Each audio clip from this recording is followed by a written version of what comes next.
أعوذ بالله من الشيطان الرجيم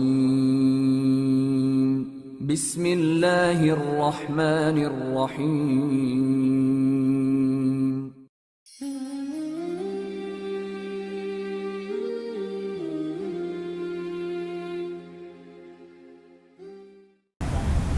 Setelah merdeka, ternyata agama nggak bisa juga tegak 100%. Ibadah tetap boleh, tapi selain itu nggak boleh. Selalu dihalang-halangi.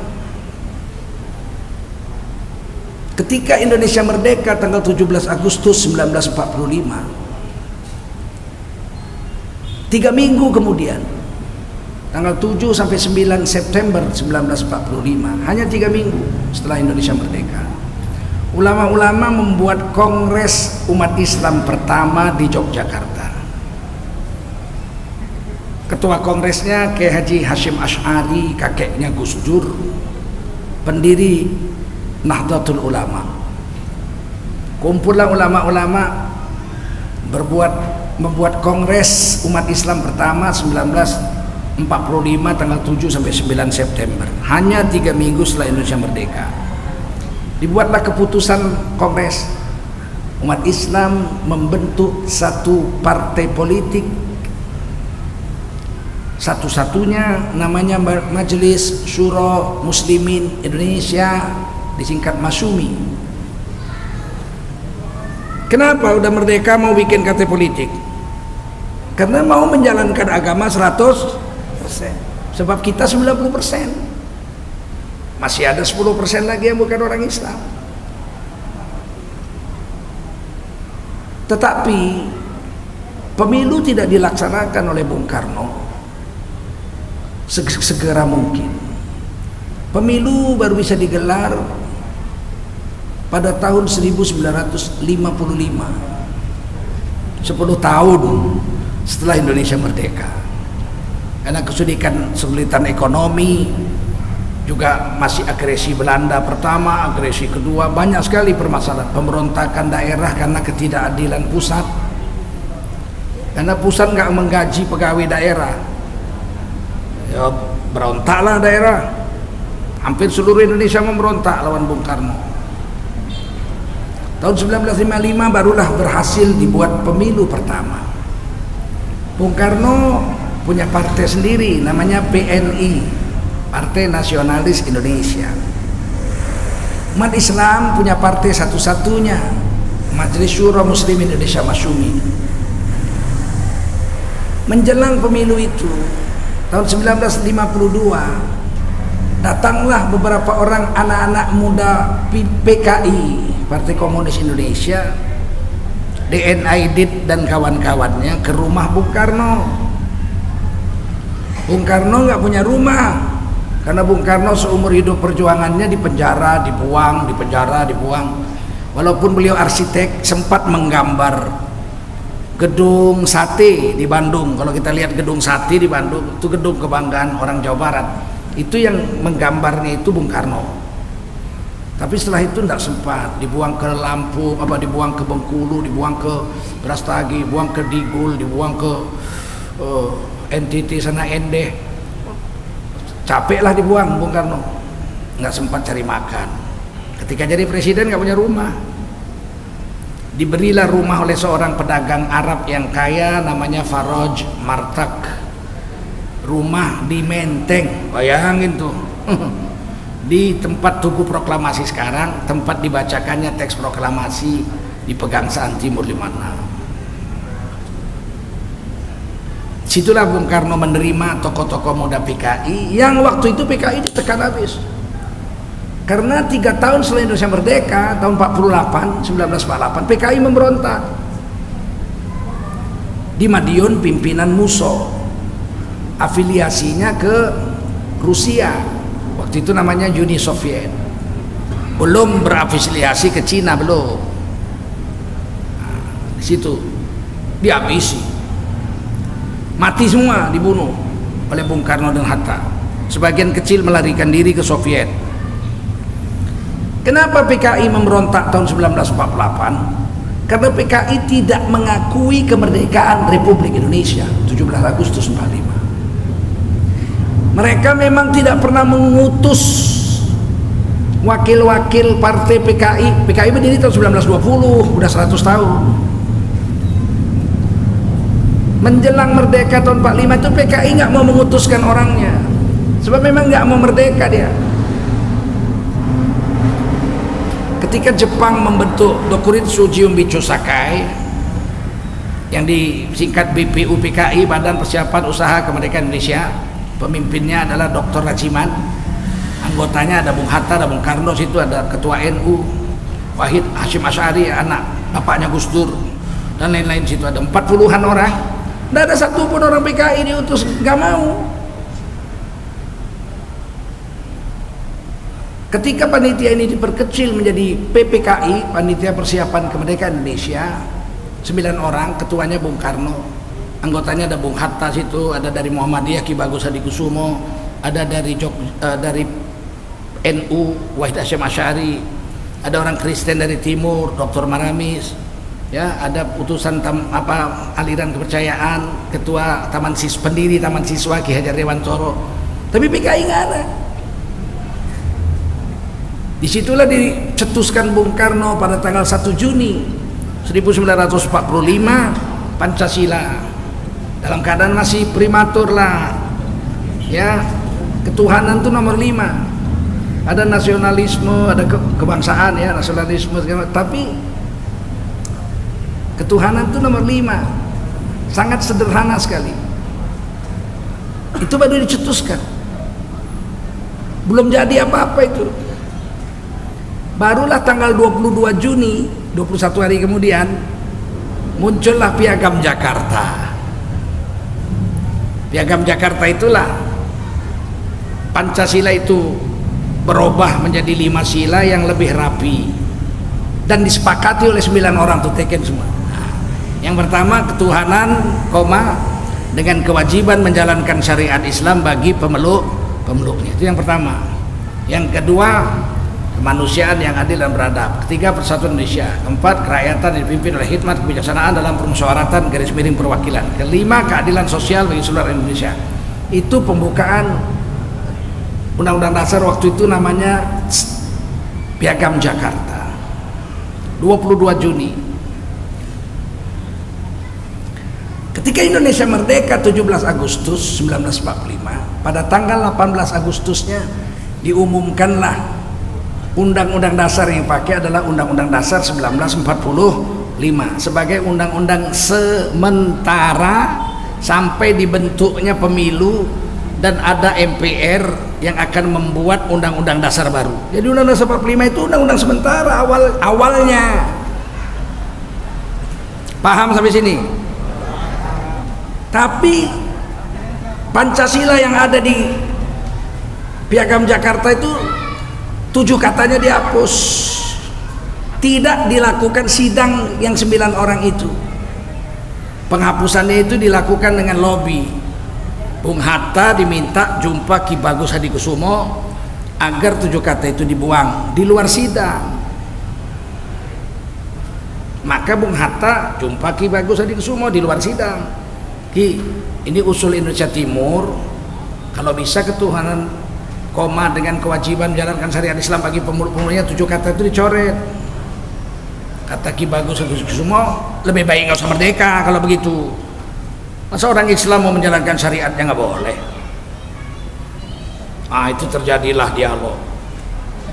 Kira-kira kata Bung Hatta, seandainya diganti menjadi ketuhanan Maha Esa, 7 katanya dibuang, apakah orang Islam tetap wajib menjalankan syariat Islam bagi pemeluknya? Ki Bagus Hadikusumo mengatakan, iya, setiap orang Islam wajib menjalankan syariat Islam. Ya sudah, Tuhan Maha Esa saja, kan itu ayat Quran, Qul huwallahu ahad. Setuju. Maka masuk sidang, dibuanglah 7 kata itu menjadi ketuhanan yang Maha Esa. Terima, tanda tangan, diumumkan 18 Agustus 1945. Itulah Pancasila yang resmi diakui di Negara Kesatuan Republik Indonesia. Semestinya Mestinya hari lahir Pancasila itu ya 18 Agustus 1945 dong. Betul?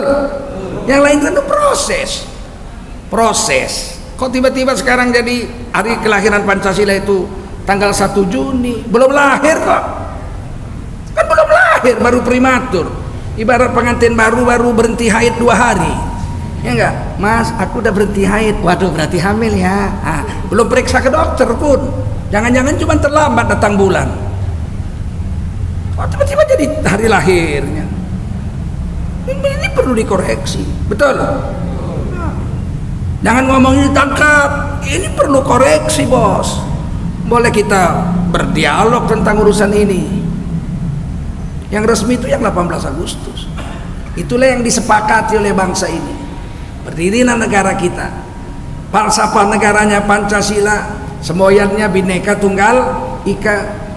Dasar negaranya Undang-Undang Dasar 1945, negaranya berbentuk Negara Kesatuan Republik Indonesia. Sepakat, tanda tangan. Itulah yang disebut Darul Ahdi Wasyahadah. Negeri ini negeri yang berdiri dengan kesepakatan dan perjanjian. Itulah perjanjian kita dan kita wajib menepatinya. Ya ayyuhalladzina amanu aufu bil uqud. Kita wajib menepati kesepakatan dan kita nggak pernah mengkhianatinya. Tidak pernah kita mengkhianati kesepakatan itu.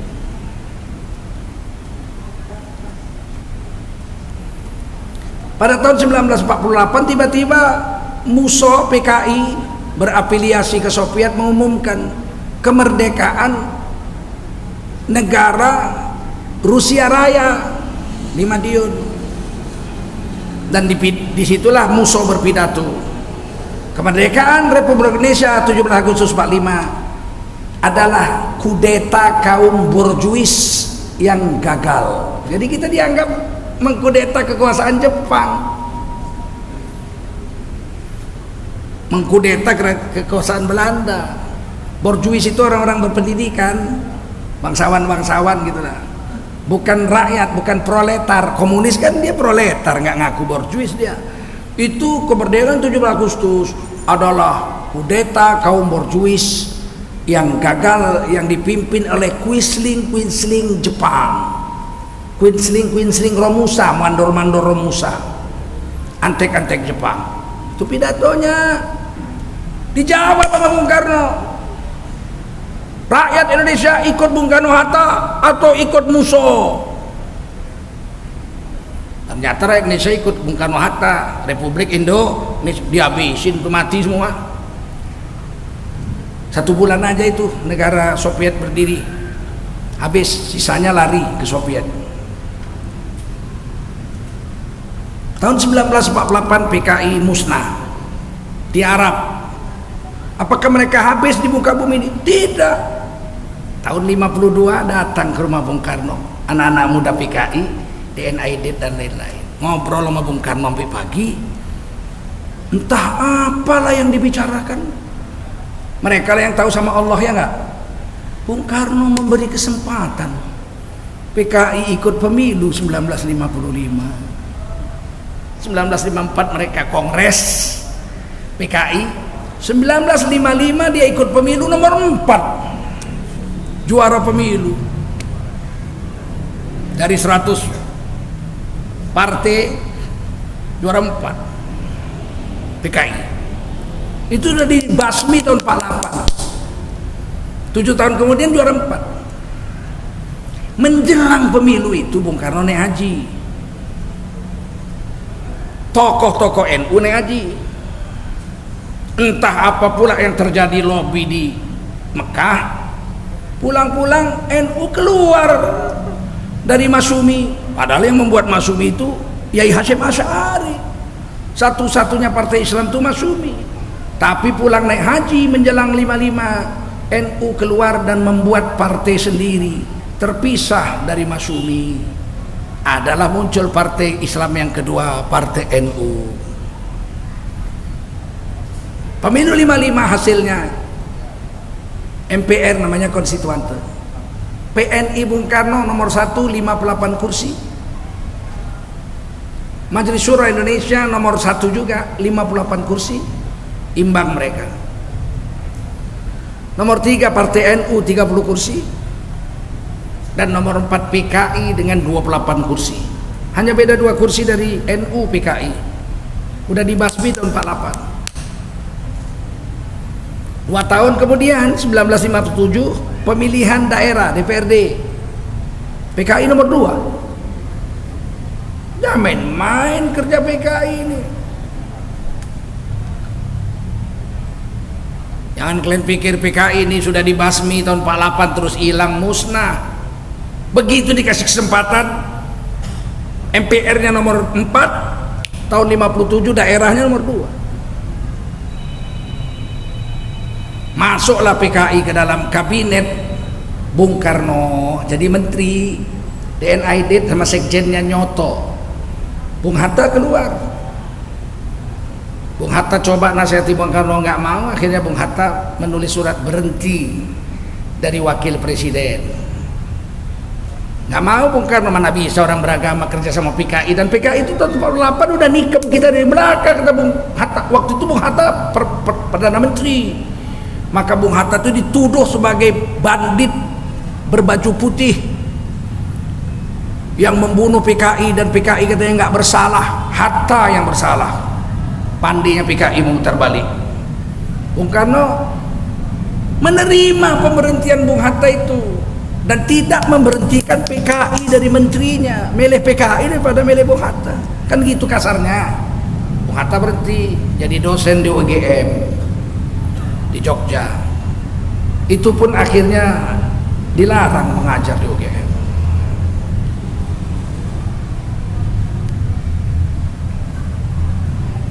Jadilah Bung Karno presiden sendiri tanpa wakil selama 4 tahun konstituante. Sidang nggak berhasil membuat undang-undang dasar yang baru. Gagal aja fitu. Akhirnya 4 tahun kemudian 5 Juli 1959, setahun lagi masanya MPR hasil pemilu 55 itu kan harusnya habisnya tahun 60. Setahun sebelum habis Bung Karno mengeluarkan dekret presiden 5 Juli 1959. Bung Karno membubarkan konstituante. Bubar. Jadilah Bung Karno presiden sendiri, tidak punya MPR dan tidak punya wakil presiden. Kemudian Bung Karno mengangkat dirinya menjadi presiden seumur hidup. Tahun 1960 Bung Karno membuat kebijaksanaan politik namanya Nasakom, Nasionalis Agama dan Komunis. Nasionalisnya PNI, agamanya diwakili NU, dan komunisnya diwakili dengan partai PKI, pimpinan DNID. Jadilah Nasakom, meskipun NU sendiri pecah 2. NU yang dipimpin oleh Kiai Haji Idham Khalid dan kawan-kawan menolak Nasakom, nggak mau bersatu dengan komunis. Bagaimana orang beragama kerjasama sama orang ateis nggak punya Tuhan? Maka Kiai Haji Idham Khalid menolak. Tapi konsep Nasakom diterima oleh pimpinan NU, yaitu Kiai Haji Wahab Hasballah. Diterima. Jadilah NU masuk Nasakom waktu itu. Sangka baiklah, mungkin maksudnya seperti yang sering ditulis di mana-mana bahwa NU kepingin Bung Karno itu tetap bisa dijaga, jangan sampai dipengaruhi oleh PKI aja, adalah kita mempengaruhi dari dalam, itu maksudnya. Maka PKI nggak boleh biarkan sendirian mengawal Bung Karno, ikutlah NU mengawalnya, maksudnya begitu. Baguslah maksudnya, sangka baiklah, mungkin PKI itu begitulah harus dibuat. Tapi kenyataan memang pahit. Ketika tahun 60 itulah Bung Karno menangkap seluruh tokoh-tokoh nasional yang tidak setuju dengan Bung Karno. Hampir semualah. Tokoh Masumi masuk semua. Ketua Masumi Buya Muhammad Nasir masuk penjara. Sekjennya Buya Muhammad Sa'ad masuk penjara. Di Medan ketuanya Asad Talib Lubis, Syekh Asad Talib Lubis, tokoh Al-Wasliyah masuk penjara. Di Bandung Syekh Isa Ansori masuk penjara. Pendiri negara Sultan Syahrir itu Perdana Menteri 3 periode. Syahrir 1, Syahrir 2, Syahrir 3 masuk penjara 10 tahun. Gagal ginjal dibawa berobat oleh Muhammad Hatta ke Eropa, nggak boleh berobat. Bung Hatta yang bawa, wafat di sana. Buya Hamka 2 tahun, sempat minum kencing di penjara karena nggak dikasih minum. Muhammad Rum, ahli negosiasi kita yang konferensi meja bundar, konferensi Renville itu di penjara 4 tahun 4 bulan. Hampir semua lah. Khairul Saleh ditangkap juga. Siapa Khairul Saleh? Khairul Saleh yang menculik Bung Karno tanggal 14 Agustus dan memaksa Bung Karno Hatta membuat teks proklamasi di Rengas Dengklok, Karawang. Waktu itu anak-anak muda ini jumpa Bung Karno. Bung, merdekakan Indonesia. Kami sudah mendengar radio BBC London, radio Belanda, bahwasanya Jepang sudah angkat kaki menyerah tanpa syarat karena tanggal 9 dan tanggal 14 Agustus itu Nagasaki dan Hiroshima dibom sekutu dengan bom atom. Mereka menyerah, pergi diam-diam, lari malam. Kata Bung Karno, itulah hebat anak muda dulu. Anak muda dulu malam-malam dengar radio berita bagaimana tentang keadaan negara kita. Anak muda sekarang malam-malam merokok. Kata Khairul Saleh, Bung, merdekakan Indonesia. Kata Bung Karno, nggak bisa, kita udah janji sama Jepang. Jepang akan memberikan hadiah kemerdekaan. Nggak boleh, kita harus jaga perasaan Jepang dong. Nggak bisa Bung, Jepang udah kabur, Jepang udah lari.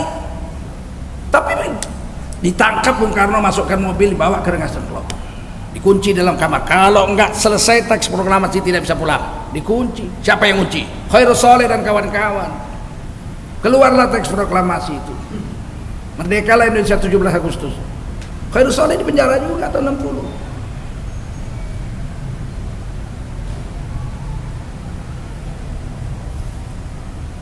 Tahun 65 komunis PKI memberontak.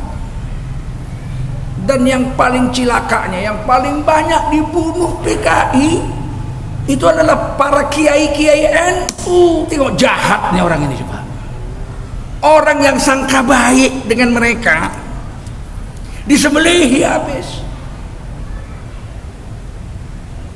Ini pelajaran pahit, jangan berkawan sama orang ateis, betul? Orang Tuhan aja ditipunya, apalagi kita. Kawannya yang sangka baik sama dia, sembelihnya.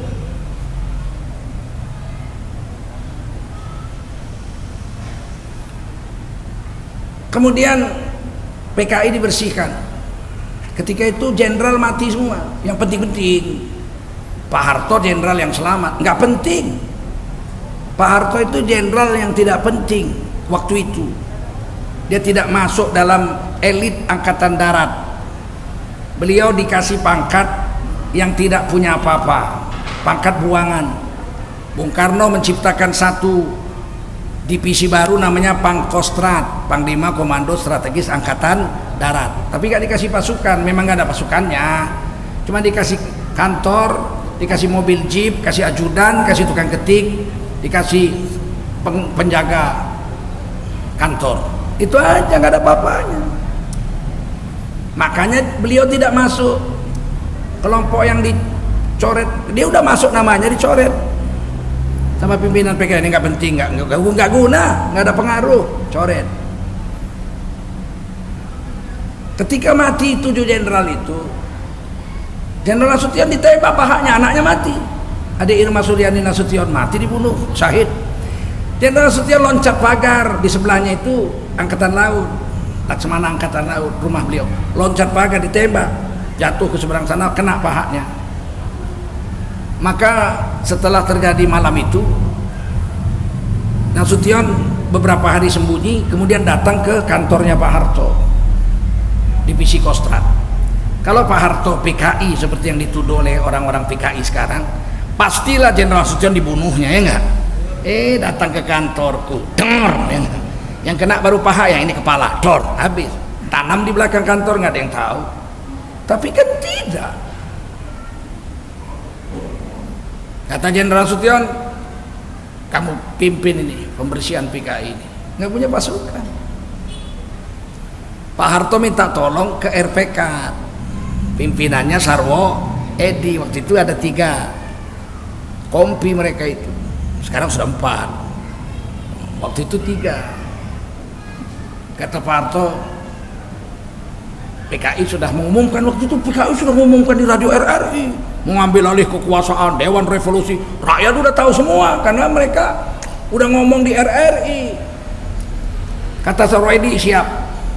Sarwedi lah yang menyerbu Halim itu. Pak Harto nggak punya pasukan. Beres. Yang di Halim, Lebang Buaya udah beres, dihajar sama Sarwedi. Nah, untuk membersihkan PKI di seluruh Jawa dan lain-lain, tidak ada pasukan yang mau dan bisa dipercaya.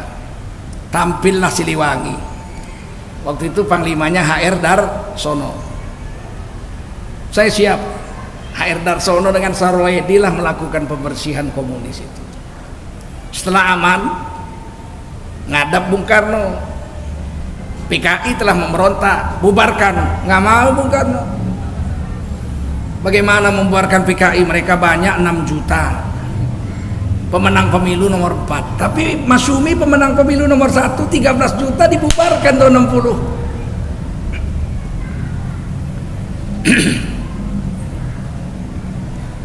Akhirnya sampai tahun 1966 Bung Karno tidak mau membubarkan PKI.